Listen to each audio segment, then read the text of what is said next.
அண்ணன் வைகோ ஒரு பக்கம் பேசுகிறாரு. நேற்று நைட்டு சுவாரஸ்யமாக பார்த்தீங்கன்னா நம்ம மதிப்பிற்குரிய டாக்டர் ரவி ஐபிஎஸ் அவர்கள், ரிட்டையர்ட் போலீஸ் ஆஃபீஸர், அவர் வெரி ஆனஸ்ட் மேன், அவர் ஒரு திடீர்னு எங்கன்னு சார் வந்தீங்க அப்படின்ற மாதிரி 41% தாவேக்கா அடிக்கும்னு சொல்லிட்டாரு.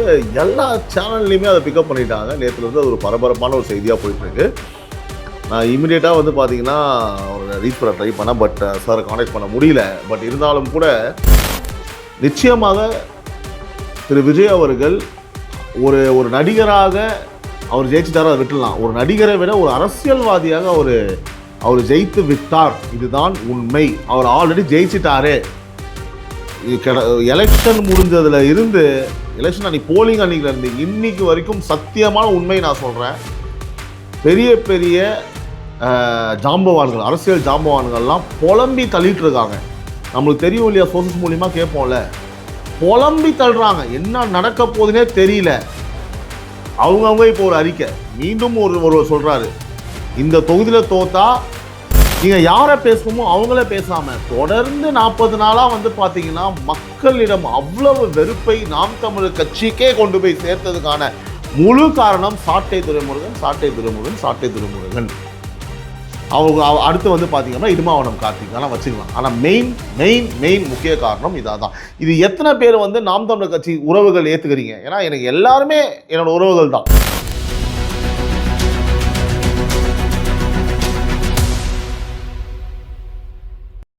உறவுகளால் நான், உறவுகளுக்காக நான், உங்கள் சிபி நவீன். இது Times of Republic News and political desk. என் உறவுகள் அனைவருக்கும் வணக்கம். Love you all. உறவுகளே, என்னால் ஆரம்பிக்கும் போதே சிரிப்போட ஆரம்பிக்கிறேன்னு பார்க்குறீங்களா? நியூஸை பார்த்தா ஒரே சிரிப்பாக தான் வருது. அந்நியன் படத்தில் வந்து பார்த்தீங்கன்னா ஒரு 5 விதமாக 5 நிமிஷத்தில் நடிப்பார் இல்லையா?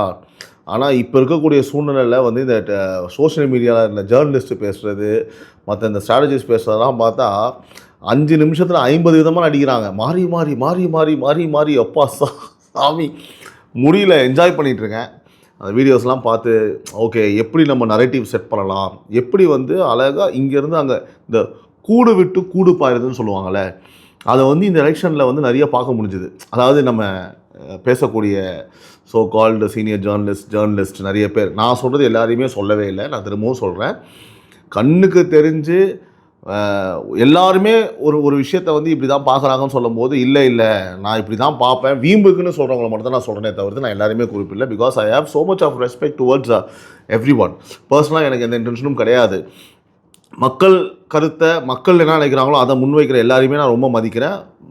அதாவது அந்த மாதிரி கருத்துக்கள் வைக்காதவங்களும் நான் மதிக்கிறேன். ஆனால் நான் அந்த மாதிரி வந்து பார்த்திங்கன்னா இருக்கிற விஷயத்த ஃபேக்ட்ஸை பேசணும் இல்லையா? அதுக்காக தான் இந்த கருத்துக்கெல்லாம் நான் சொல்கிறேன் என் பெர்ஸ்பெக்டிவ்லேருந்து. இன்றைக்கி நம்ம பேச போகிற விஷயங்கள் சடனாங்க. திருமாவளவன் ஒரு பக்கம் பேசுகிறாரு, அண்ணன் வைகோ ஒரு பக்கம் பேசுகிறாரு. நேற்று நைட்டு சுவாரஸ்யமாக பார்த்திங்கன்னா நம்ம மதிப்பிற்குரிய டாக்டர் ரவி ஐபிஎஸ் அவர்கள், ரிட்டையர்ட் போலீஸ் ஆஃபீஸர், அவர் வெரி ஆனஸ்ட் மேன், அவர் ஒரு திடீர்னு எங்கன்னு சார் வந்தீங்க அப்படின்ற மாதிரி 41% தாவேக்கா அடிக்கும்னு சொல்லிட்டாரு. எல்லா சேனல்லையுமே அதை பிக்கப் பண்ணிட்டாங்க. நேற்றுலேருந்து அது ஒரு பரபரப்பான ஒரு செய்தியாக போயிட்டுருக்கு. நான் இமீடியட்டாக வந்து பார்த்தீங்கன்னா ஒரு ரீச் பண்ண ட்ரை பண்ணேன், பட் சாரை கான்டாக்ட் பண்ண முடியல. பட் இருந்தாலும் கூட அவர் போட்ட அந்த சர்வே 41% வருது, போலீஸ் ஆஃபீஸர்ஸ்லாம் சேர்ந்து சர்வே எடுத்திருக்காங்க. சர்வே எடுத்ததில் வந்து பார்த்திங்க அப்படின்னா 41%. வாவ். அதாவது வந்து பார்த்திங்க அப்படின்னா அவர் போட்டார், இது பர்சனல் ஒப்பீனியன் தான், இது யாரும் சண்டைலாம் போட்டுக்க வேணான்னு அவர் போட்டார். அதுக்கு ஒன்றே ஆரம்பிச்சிட்டாங்க இவங்க 2 பேர் நண்பர்னு சொல்லிட்டு. நான் பர்சனலாக அவர் கூட பேசும்போது நிச்சயமாக ஒரு தாவேக்காக சப்போர்ட்டும் கிடையாது. இதுக்கு முன்னாடி நாங்களாம் பேசும்போது அவர் அந்த மாதிரி நம்மகிட்ட சொன்னதும் கிடையாது. அவர் வேற ஒரு கணிப்பு தான் பேசியிருக்காரு, இவங்க தான் வருவாங்க, இவங்க தான் வருவாங்க, இது சத்தியமான உண்மை. ஓகேவா? ஆனால் இன்னைக்கு களம் மாறி இருக்கின்றதை அவர் ஓப்பனாக சொல்கிறாரு. ஓகேவா? உடனே அவரையும் கொண்டு போய் ஒரு லிஸ்ட்டில் சேர்க்குறாங்க. தற்குறி அப்படின்னு எங்கே ஆரம்பித்தாங்கன்னா, சின்ன பசங்க, ஓட்டே இல்லாத பசங்க, ஓட்ட ஐடியே இல்லை, தற்குறி பசங்க அப்படின்னு ஆரம்பித்தாங்க. ஆனால் பாருங்கள் சார், தமிழ்நாடு முழுவதும் எல்லா வயசுலேயுமே டாக்டரு, என்ஜினியரு, போலீஸ் ஆஃபீஸர்ஸு, இவங்க எல்லாருமே இப்போ தற்குறி தானா? அடேங்கப்பா. இப்போ தற்குறி அப்படின்னாலே வந்து பார்த்தீங்கன்னா ஒரு வேளை அதுக்கான அர்த்தமே மாறிடுமோ? இப்போ தற்குறினாலே வந்து பார்த்தீங்கன்னா ஓகேப்பா, அவன் முச்சலை தான்ப்பா இருப்பான், அவன் ஒரு டாக்டராக இருப்பான்ப்பா, அவன் ஒரு என்ஜினியராக இருப்பான்ப்பா, அவன் ஒரு போலீஸ் ஆஃபீஸராக இருப்பான்ப்பா, அவன் படித்தவனாக இருப்பான்ப்பா. எப்படி அப்படி அந்த மாதிரி ஒரு டிரான்ஸ்ஃபர்மேஷன் நடந்துருமோன்னு தோணுது. ஸோ நீங்கள் என்னெல்லாம் வந்து ட்ரை பண்ணீங்களோ அதை எல்லாத்தையுமே சுக்குநூறாக கடைசி நிமிஷம் வரைக்கும் நாளன்னைக்கு பொட்டியை திறக்க போகிறாங்க. நேற்று நைட்டு திடீர்னு டெய்லி லாஸ்ட் மினிட்ல வந்து சடனாக இந்த மாதிரி புது புது விஷயங்களை பார்க்கும்போது ரொம்ப ஆச்சரியமாக இருக்குது. நான் வந்து நிறைய விஷயம் வந்து நம்ம டிஸ்கஸ் பண்ணியிருக்கோம் சார்கிட்ட பேசும்போது. இப்போ நான் ஒரு போஸ்ட் பார்த்தேன். உடனே வந்து விஜய் சாரும் ரவி சாரும் வந்து பார்த்தீங்க அப்படின்னா ஒரு ஃபோட்டோ நினைக்கிறாங்க. இப்போ புரியுதா இவன் ஏன் இப்படி போட்டான்னு சார். அதான் சொல்கிறேன் இல்லையா, தற்கொலை அப்படின்றது இப்போ எல்லாருமே ஈவு இறக்கமே கிடையாது. யாராக இருந்தாலும் ஒரு முத்திரையை குத்திர வேண்டியது. அப்போது திருமாவளவனும் அவர்களும் தற்கொலை தான், வைகோ அவர்களும் தற்கொலை தான். எப்படி எல்லா முக்காவாசி அரசியல்வாதி பேருக்கும் அத்தனை பேர் தற்கொலை தான் சொல்லி ஆகணும். ஏன்னா அவங்களும் இப்போ அந்த மாதிரி பேச ஆரம்பிச்சிட்டாங்களே. திருமாவளவன் அவர் என்ன சொல்கிறான்னு கேட்டிங்கன்னா, திமுகவுடைய அதிமுகவுடைய எதிர்மறை ஓட்டுகள் அதாவது வந்து பார்த்தீங்கன்னா அவங்க மேலே அதிருப்தி ஓட்டுகள்லாம் வந்து தாவேகா வந்து வாங்குறாங்க. அண்ணே என்னென்ன சொல்கிறீங்க? அப்போது 50-60% எடுத்துகிட்டு வரேண்ணே, என்னென்ன பேசுகிறீங்க? இந்த நைட்டு முழுக்க நம்ம தூங்காமல் சண்டேஸில், அதுவும் மெயினாக சாட்டர்டே நைட்ஸில் வந்து பார்த்தீங்கன்னா நமக்கு நைட்லாம் அப்படி ஸ்லீப் இருக்காது. இந்த சண்டே நைட் வந்து நம்ம 4லேருந்து ஜிம்முக்கு போகணும், 4லேருந்து நம்ம பயங்கரமாக டயட் இருக்கணும், 4லேருந்து வாக்கிங்லாம் போகணுன்னு விடிய வந்து முடிச்சுக்கிட்டு ஒன்று காலைல கொட்டை விட்டு தூங்கினா நீ மதியானம் அந்த டேவே ஸ்பாயில் ஆகிடும். இல்லை தூங்காமையே காலைல எந்திரிச்சு வந்து பார்த்தீங்கன்னா தூங்கிக்கிட்டே வாக்கிங் போகணும்னு சொல்லிட்டு பொத்திரிக்கையில் விழுந்துருவோம். இந்த மாதிரி நடந்திருக்கு. ஓகேங்களா? அந்த மாதிரி திரும்ப நைட்லாம் தூங்காமல் யோசிச்சு காலைல புதுசாக ஏதாவது பேசணும்னு சொல்லிட்டு கண்ணில் அவ்வளோ தூக்க கலங்க இருக்குது அந்த வீடியோவில். ஓகேங்களா? பார்க்கும்போது என்ன சொல்லிட்டாரு, அதிமுகவோட எதிர்ப்பு ஓட்டுகள்லாம் வந்து யாரெல்லாம் அதிருப்தியாக இருக்காங்களோ அவங்களாம் வந்து தாவேக்காக ஓட்டு போட்டுருங்களா அப்படின்ட்டு முடிஞ்சு போச்சு கதை. அப்போ அவ்வளோதான், அவரே சொல்லிட்டாரு. அப்போ விஜய் சார் ஜெயிக்கிறது கன்ஃபார்ம் தான். இது நான் சொல்லலை. பின்ன ஆன்டி இன்கம் 2 பேர் மேலே வந்து யாருக்குமே வந்து நிறைய பேருக்கு அதிருப்தி மாற்றம் வேணும்னு நினைக்கிறாங்க. அதான் நம்ம சொல்லிட்டு இருக்கோம். இப்போ அந்த ஓட்டு வேணும் நீங்களே சொல்லலாமா? இதை சொல்லிட்டு என்ன சொல்கிறாரு, இருந்தாலும் கூட தனி பெரும்பான்மையோடு அவர் ஆட்சியெல்லாம் அமைக்கிறதுக்கு வாய்ப்பே இல்லை. அதாவது உங்கள் வாய்ப்பெல்லாம் பேசுது, அவங்களுக்கெல்லாம் ஓட்டே கிடையாது, 4% வாங்குவாருன்னு சொன்னவர் இன்றைக்கி தனி பெரும்பான்மையோட ஆட்சி அமைக்கிறதுக்கு வாய்ப்பு இல்லைன்னு சொல்ல வச்சுட்டாங்கல்ல. இவ்வளோ தானே வெற்றி. ஆனால் அவர் ஜெயிக்கிறாரு தோக்குறாரு, அது நம்மளுக்கு தேவையில்லாத டாபிக், அதை விட்டுருங்க. ஆனால் உங்களெல்லாம் இந்த மாதிரி பேச வச்சுருக்காரு பார்த்தீங்களா ஒரு மனுஷன். ஒரு 70 வருட திராவிட கட்சியை கதற விட்டுருக்காங்க பாருங்க ஒவ்வொரு நாளும். நீங்கள் பேசுகிற வீடியோவில் நீங்களே உங்கள் மூஞ்சியை பாருங்கள், பேய் அடித்த மாதிரி இருக்கீங்க. அண்ணன் வைகோ சொல்கிறாரு, இந்த தேர்தலில் பல ஆச்சரியங்கள் காத்திருக்கிறது. தமிழக வெற்றி கழகம் வந்து பார்த்திங்கன்னா ஒரு அசைக்க முடியாத ஒரு சக்தியாக மாறிவிட்டதுன்னு வைகோ சொல்லிட்டார். இந்த மாதிரி எல்லாருமே எவ்ரிபடி, நயினாராயணன் மட்டும் கொஞ்சம் மாற்று கருத்தாக ஒரு சீட்டில் கூட ஜெயிக்க மாட்டேன் அப்படின்னு சொல்கிறாரு. நோ கமெண்ட்ஸ் அதை பற்றி. ஓகேங்களா? அது தெரியும் ஏன் அப்படி சொல்கிறான்னு தெரில, பொட்டி தொடங்கும்போது தெரியும். அதனால் வந்து பார்த்திங்கன்னா எவ்வளவு இழிவாக பேசின கட்சிக்காரங்க, கட்சி தலைவர்கள் எல்லாருமே இன்றைக்கி வந்து பார்த்திங்கன்னா அவர் வந்து ஒரு ஸ்ட்ராங் தனி பெரும்பான்மை தனியாக வந்து ஸ்ட்ராங்காலாம் ஆட்சி அமைக்க முடியாதுன்னு சொல்கிற மாதிரி உங்களை கொண்டு வந்து வச்சுட்டார். அப்படின்னா நான் இப்பவும் சொல்கிறேன் உறவுகளே, நிச்சயமாக திரு விஜய் அவர்கள் ஒரு நடிகராக அவர் ஜெயிச்சுட்டார், அதை விட்டுடலாம். ஒரு நடிகரை விட ஒரு அரசியல்வாதியாக அவர் ஜெயித்து விட்டார், இதுதான் உண்மை. அவர் ஆல்ரெடி ஜெயிச்சிட்டாரு. எலெக்ஷன் முடிஞ்சதில் இருந்து, எலெக்ஷன் அன்றைக்கி போலிங் அன்றைக்கிலேருந்து இன்னைக்கு வரைக்கும் சத்தியமான உண்மை நான் சொல்கிறேன், பெரிய ஜாம்பவான்கள், அரசியல் ஜாம்பவான்கள்லாம் புலம்பி தள்ளிட்டு இருக்காங்க. நம்மளுக்கு தெரியும் இல்லையா, சோர்சஸ் மூலிமா கேட்போம்ல, புலம்பி தள்ளுறாங்க. என்ன நடக்க போகுதுன்னே தெரியல. அவங்கவுங்க இப்போ ஒரு அறிக்கை மீண்டும் ஒரு சொல்கிறாரு, இந்த தொகுதியில் தோத்தா இந்த அமைச்சர் முன்னாள் இந்த அமைச்சர் தான் காரணம், வேலை செய்யவே இல்லை. இந்த இடத்துல மாவட்ட செயலாளர்லாம் வேலையே பார்க்கல. இப்போவே வந்து பார்த்தீங்கன்னா காரணத்தை சொல்ல ஆரம்பிச்சிட்டாங்க. நியூஸ் வந்துட்டு இருக்கு, பார்க்குறீங்களா? இதெல்லாம் நம்ம எங்கேயாவது கேள்விப்பட்டிருக்கோமா? கொஞ்சமாக அப்படியே லைட்டாக அப்படியே அவங்க தோல்வி அப்படியே கொஞ்சமாக இப்போ இருந்தே நம்ம பேச ஆரம்பித்தது தான். இதில் உச்சக்கட்டத்தில் வந்து பார்த்தீங்கன்னா தற்கூரின்னு நீங்கள் மற்றவங்களை சொல்கிறீங்க. இது வந்து பார்த்தீங்கன்னா தற்கூரியை விட வந்து அதாவது ஒரு வடிகட்டின முட்டாக கூட சொல்ல முடியாதுங்க. ஒரு ரிசீவ் பண்ண முடியாத ஒரு மட்டமான விஷயத்தெல்லாம் சொல்கிறாங்க. இப்போவே இவிஎம் மிஷினை பற்றி பேச ஆரம்பிங்க. ஒரு சோ கால்டு இண்டிபெண்டன்ட் ஜேர்னலிஸ்ட் சொல்கிறாருங்க, இவிஎம் மிஷினை பற்றி பேச ஆரம்பிங்க, எனக்கு டவுட்டாக இருக்குது, அதை பற்றி இப்போ பேச ஆரம்பிங்க. சார், நீங்கள் என்ன நினச்சிட்டு இருக்கீங்க மக்களை? இல்லை நீங்கள் என்ன நரேட்டிவ் செட் பண்ண ட்ரை பண்ணுறீங்க? அதாவது நம்ம லூஸாக இருக்கலாம், ஓகேவா? நம்ம லூஸாக இருக்கிறதுக்காக மற்றவனையும் வந்து பார்த்தீங்கன்னா நம்ம ஒரு லூஸ் நினைக்கக்கூடாது, இல்லை மற்றவங்க முட்டாளாக நினைக்கக்கூடாது, சரிங்களா? உங்கள் க்ரெடிபிலிட்டி நான் திரும்ப சொல்கிறேன், உங்கள் க்ரெடிபிலிட்டியை நீங்கள் லூஸ் பண்ணுறீங்க. மக்களுக்கு ஒரு விஷயத்தை நம்ம பதிவு பண்ணுறோம், நம்ம வீடியோஸை பார்க்குறாங்க, நம்ம ஒரு 4 கருத்து சொல்லும் போது அதை அவங்க ஏற்றுக்கிறாங்க அப்படின்னா நீங்கள் சொல்கிற விஷயம் வந்து பார்த்தீங்கன்னா ரிசீவ் பண்ணுற மாதிரி இருக்கணும். சடனாக வந்து பார்த்தீங்கன்னா அது எப்படி சார் பொட்டியை திறக்கிறது மாதிரி இவிஎம் மிஷினில் வந்து பிஜேபி வந்து சதி பண்ணுவாங்க, சதி பண்ணிவிட்டு வந்து பார்த்தீங்கன்னா ஒரு 10% 12% வந்து ஓட்டு ட்ரான்ஸ்ஃபர் ஆகிற மாதிரி டிவி கேக் பண்ண போகிறாங்கலாம் ஒரு லூசுத்தனமாக கேனத்தனமாக ஒரு பேச்செல்லாம் பேசுகிறீங்க. அந்த மாதிரி மற்ற கட்சிக்கு பண்ணுறதுக்கு அதிமுகவே பண்ணிட்டு அவங்களை ஜெயிக்க வச்சுட்டு போயிடலாமே, இல்லை பிஜேபியே பண்ணிட்டு போயிடலாமே. என்னங்க இது பைத்தியார்த்தனமாக பேசிட்டு இருக்கீங்க நீங்கள்? ஏன் அதாவது அதை சொன்ன அந்த பதறலில் ஒரு ஒரு வெறி என்னன்னா இப்படி ஒருத்தன் வர்ணா ஒரு 40 நாளில் வந்து தமிழ்நாட்டையே புரட்டி போட்டு இப்படிலாம் எக்ஸிட் போல் இப்படி வந்திருக்கு. அது எப்படி வந்து நாங்கள் இந்த மாதிரி ஒரு மனுஷன் நாங்கள் வந்து உட்கார வைக்கிறது, நாங்கள் எப்படி இந்த திராவிடத்தை விட்டு இந்த மக்களை நல்லபடியாக நல்லா வாழ்கிறதுக்கு என் குடும்பத்தை தவிர்த்து இந்த ஊர் மக்கள் நல்லா வாழ்கிறத நான் எப்படி ஒத்துப்பேன்ற மாதிரி நீங்கள் பேசுகிறீங்க. நீங்கள் மீண்டும் இந்த மாதிரிலாம் சொல்லும்போது நீங்கள் என்ன ப்ரூவ் பண்ண ட்ரை பண்ணுறீங்க? இதனால் தமிழ்நாட்டு மக்களுக்கு ஏதாவது மாற்றம் வரப்போதா நீங்கள் பேசுகிறனால? இதே திராவிட கட்சிகள் வந்தால் நீங்கள் என்ன ட்ரை பண்ணுறீங்க? மாற்றம் வேணும்னு மக்கள் முடிவு பண்ணிட்டாங்க, எல்லாமே அப்படி தான் வந்துட்டு இருக்கு, ஒரு பாசிட்டிவாக போயிட்டு இருக்கும் போது இது உங்களோட சாய்ஸ் பேசுகிறது, நான் இல்லைன்னு சொல்லலை. ஆனால் வந்து உறவுகளே, இந்த மாதிரி பேசுகிற எல்லாமே டேக் இட் இன்டு அக்கௌண்ட்டு. டே 1லேருந்து இன்னைக்கு டேட் வரைக்கும் விஜய் அவர்களை வந்து ஒரு சிலையை வந்து இவங்களே செதுக்கியிருக்காங்க. கடைசி 50 நாள் வந்து பார்த்தீங்கன்னா ஒரு ஃபைனல் டச்சாக ஒரு கிங் மேக்கராகவோ ஒரு கிங்காவோ உருவாக்குனது வந்து இந்த மாதிரி so called independent journalist, so called senior journalist, so called senior politicians, so called 75 வருஷ திராவிட கூந்தல்கள், இவங்க எல்லாமே தான் வந்து பார்த்தீங்கன்னா செதுக்கி ஸ்ட்ராங்காக ஆக்குனதே வந்து இவங்க தான்ன்றது என் பெர்ஸ்பெக்டிவ். அடின்னு அடித்து உளியில் கடைசி லாஸ்ட் டச்சு ஃபைனல் டச்சை இவங்க தான் கொண்டு வந்தாங்க.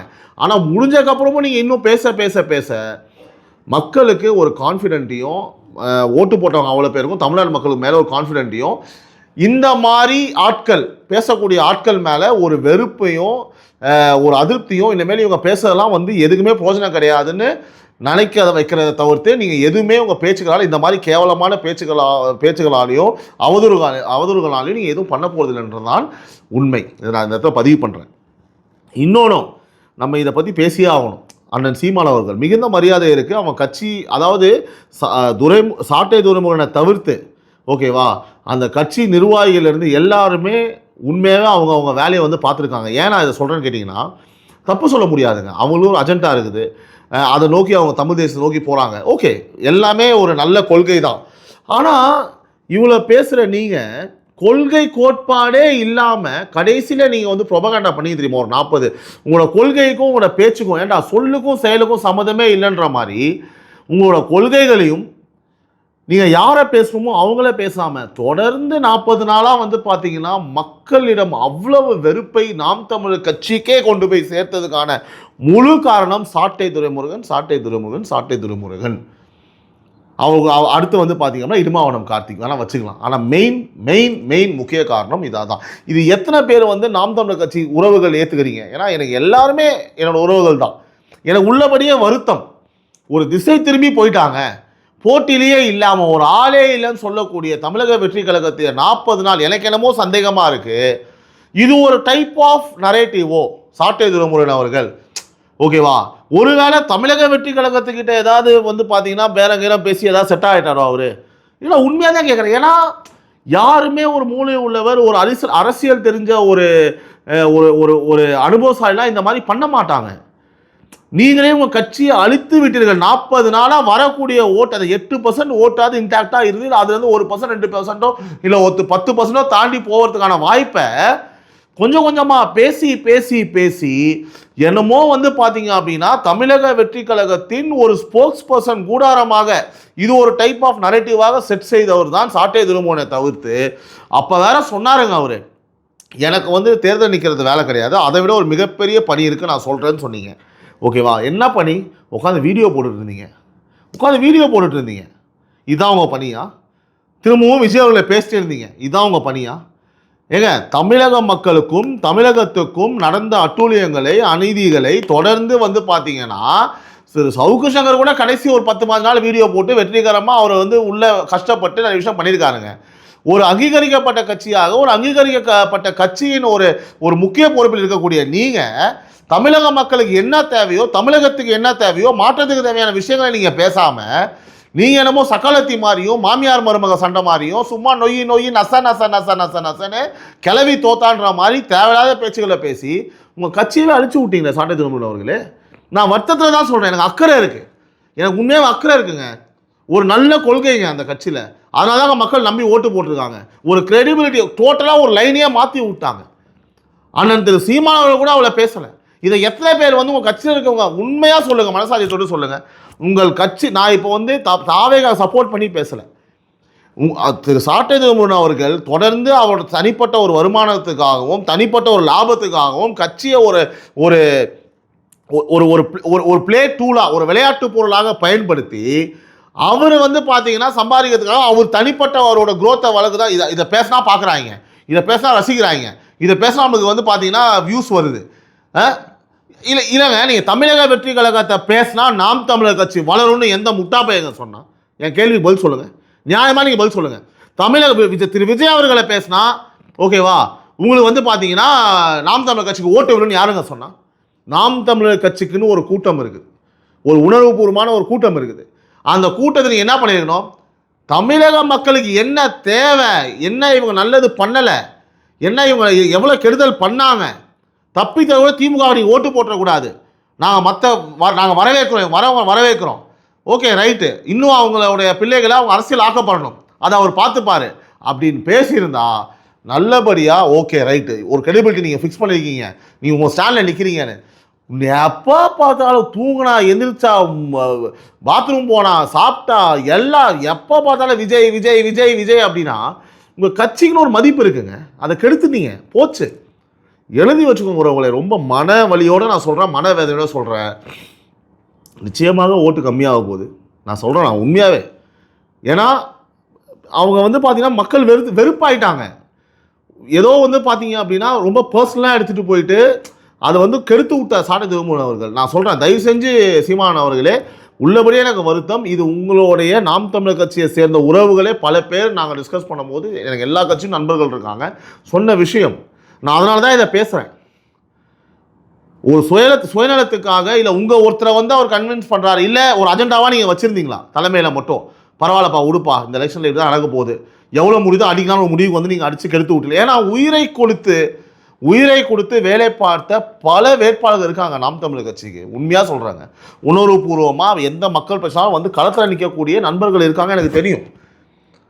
எப்படி மக்கள் நீதி மையத்தை வந்து பார்த்தீங்கன்னா வீணாக்கி நாசமாக்கினாரோ திரு கமல் அவர்கள், அந்த மாதிரி ஒருவர் இருவருடைய சுயநலத்துக்காகவும் ஒரு சொந்த லாபத்துக்காகவும் உங்களை நம்பி வந்த உண்மையாக தமிழ் உணர்வு கொண்ட தமிழகத்தை காக்க வேண்டும், தமிழ்நாடு ஏதோ பண்ணுன்றதுக்காக பல நூறு மக்கள், பல லட்சம் பேர் உங்கள் பின்னாடி இருக்காங்க. சிறந்த பேச்சாளர்கள், சிறந்த அரசியலாக்கப்பட்ட நிர்வாகிகள் உங்கள் கட்சியில் இருக்காங்க. அவங்க எல்லாத்தையுமே நீங்கள் வீணாக்குறீங்களே, நியாயமா இது சொல்லுங்கள்? ரொம்ப தவறுங்க. தயவு செஞ்சு ஒரு கோலாக போய் ஒரு அஜெண்டாவாக போகிறீங்க, அதை நல்ல மக்களுக்காக, மக்கள் எப்போவுமே எப்படி பேசுவீங்களோ மக்கள் சார்ந்த விஷயங்களை பேசுங்க. இந்த கிளவி புரணி பேசுகிற மாதிரி ஊருக்குள்ள திண்ணையில் உட்காந்துக்கிட்டு புரணி பேசுகிற கிளவிகள் பேசுகிற கதையெல்லாம் விட்டுட்டு அரசியல் பேசுங்க. புரணி பேசாதீங்க. நீங்கள் புரணி பேசிகிட்டு இருந்தீங்க, அரசியல் பேசலை, கேவலமாக இருந்தது. இதுக்கு மேலே நீங்கள் எப்படியாவது எக்கேரி பற்றி நான் இப்படி தான் பேசுவேன், நாசமாக போங்க, அது ஏன் பிரச்சனை கிடையாது. ஆனால் உங்களை நம்பி நிறைய பேர் இருக்காங்கன்னு மறந்துடாதீங்க.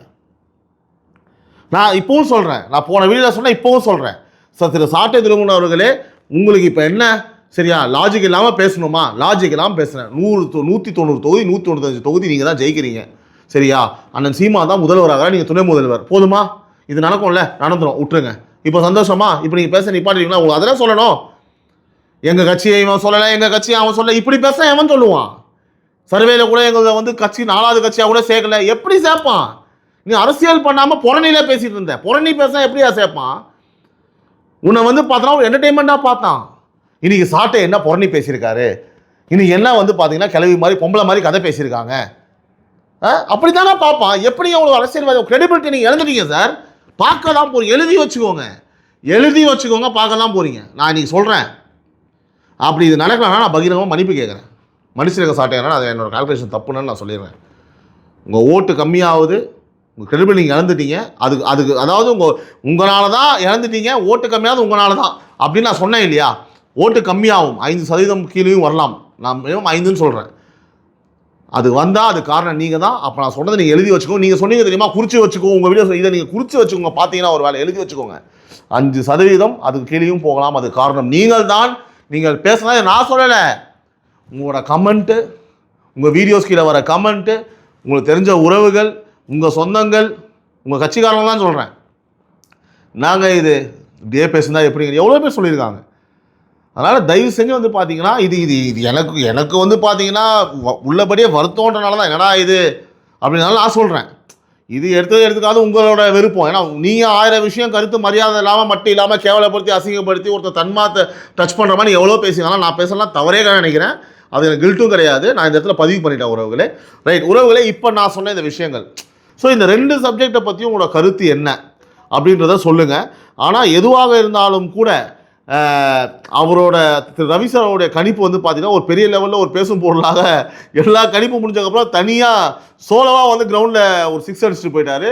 இது தனியாக பேசப்படுது, எல்லா சேனலும் பிக்கப் பண்ணியிருக்காங்க, ரொம்ப வைரலாக போயிட்டுருக்கு. அவரோட கணிப்பை பற்றி உங்களுடைய கருத்து என்ன? அனைவரும் ஓய்வு பெற்ற காவல் அதிகாரிகளை வச்சு எடுத்திருக்காங்க. அவர் தெளிவாக சொல்லியிருந்தார் எத்தனை இடத்துல எடுத்திருக்கோம், எப்படி எடுத்திருக்கோம்னு சொல்லிட்டு. அவரோட தனிப்பட்ட கருத்து தான் சொல்லிட்டாரு. அவர் வந்து எந்த ஒரு ஸ்ட்ராட்டஜி கம்பெனியும் கிடையாது, அவர் அந்த மாதிரி பண்ணுன்ற அவசியமும் கிடையாது. இதற்கு முன்பாக அவர் தாவேக்காவை ஆதரிச்சதா சரித்திரமே கிடையாது. நான் பேசியிருக்கேன். அவர் அந்த மாதிரி ஒரு ரிசல்ட் நாங்கள் பேசும்போது, நாங்கள் டிஸ்கஸ் பண்ணும்போது அவர் சொன்னவே இல்லை. அவர் வேறு மாதிரி ஒன்று சொன்னார். எனக்கே ஒரு மிகப்பெரிய ஆச்சரியம். அதனால் ஊரில் இருக்கிறவங்களாம் தேவையில்லாமல் வந்து பார்த்தீங்கன்னா பழி சுமத்திக்கிட்டு ஒவ்வொருத்தமாக அவதூறு பரப்பிக்கலாம் இருக்காதீங்க. கொஞ்சம் ரியாலிட்டிக்கு வாங்க. வரனாலும் ஊன் தலையெழுத்து தீயமாக பொட்டி திறந்த உடனே கதை தெரிஞ்சு போயிடும். அது எங்களுக்கும் சரி உங்களுக்கும் சரி. Let's wait and watch. உறவுகளே, மறக்காமல் சப்ஸ்கிரைப் பண்ணிடுங்க, பெல் ஐகான் ப்ரெஸ் பண்ணுறங்க. அப்போ தான் நம்ம போடுற வீடியோஸ்லாம் உங்களுக்கு வந்து நோட்டிஃபிகேஷனாக வரும். அதே மாதிரி 9884430900 நான் சொல்லிகிட்டே இருக்கிறேன். உறவுகளின் குரல் அப்படின்ற நிகழ்ச்சி பண்ணுறோம். நிறைய பேர் மெசேஜ் அனுப்புறீங்க, உங்களுக்கு கருத்துக்கள் அனுப்புறீங்க, உங்கள் அன்பை வெளிப்படுத்துறீங்க. மெசேஜ் அனுப்புகிற அனைவருக்கும் என்னோட நன்றிகள். உங்கள் எல்லோருக்கும் என்னுடைய வாழ்த்துக்கள். அதே மாதிரி உங்களுடைய இந்த தேர்தல் நேரத்துலையோ இல்லை உங்களோட கருத்துக்கள் எதாவது இருந்ததுன்னா வாய்ஸ் நோட்டாக அனுப்புங்க. அதை கண்டிப்பாக உங்களின் குரலாக இந்த இடத்துல அது வெளியிடப்படும். நெக்ஸ்ட் வீக்லேருந்து வந்து பார்த்தீங்க அப்படின்னா எவ்ரி சண்டே அந்த ப்ரோக்ராம் பண்ண போகிறோம். ஏதாவது தரவுகள் இருந்தால் அனுப்பிச்சு இந்த விஷயத்தை பற்றி பேசணும்னு சொல்லுங்கள். We can discuss. உறவுகளால் நான் உங்கள் சிபி நவீன். இது டைம்ஸ் ஆஃப் ரிப்பப்ளிக் நியூஸின் பொலிட்டிக்கல் டெஸ்க் மற்றொரு எபிசோடில் மீண்டும் உங்களை சந்திக்கிறேன். Love you all. நன்றி, வணக்கம்.